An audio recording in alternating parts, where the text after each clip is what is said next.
All right, last time I was pointing out to you the fact that the disciples also were not poor as it has been commonly held, because we just found out that they were, number one, fishermen. So that meant they were not welfare recipients, they were men of business.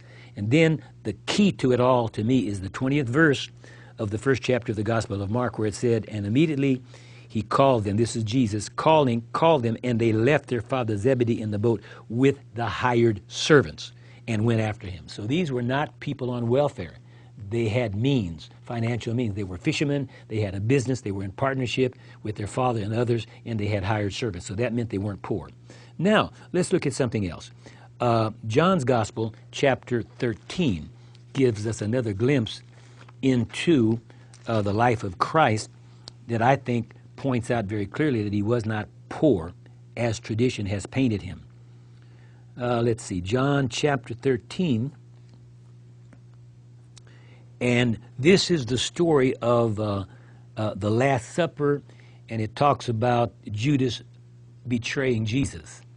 I think there's a very interesting statement in here that helps us to see that Jesus was not poor.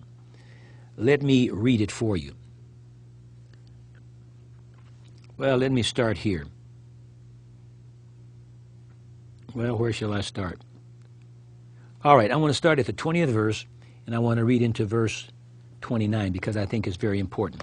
This is the 13th chapter of the Gospel of John, and beginning with verse 20. Most assuredly, this is Jesus speaking. Most assuredly, I say to you, he who receives whomever I send receives me, and he who receives me receives him who sent me. When Jesus had said these things, he was troubled in spirit and testified and said, most assuredly, I say to you, one of you will betray me. Then the disciples looked at one another, perplexed about whom he spoke.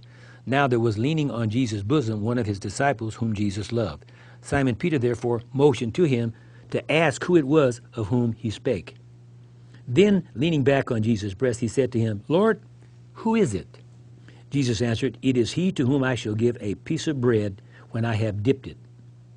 And having dipped the bread, he gave it to Judas Iscariot, the son of Simon. Now, after the piece of bread, Satan entered him.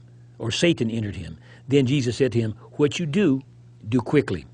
But no one at the table knew for what reason he said this to them, or to him. Now, you have to hear this again, because this is important and it's incredible. It said, then Jesus said to him, what you do, do quickly. But no one at the table knew for what reason he said this to him.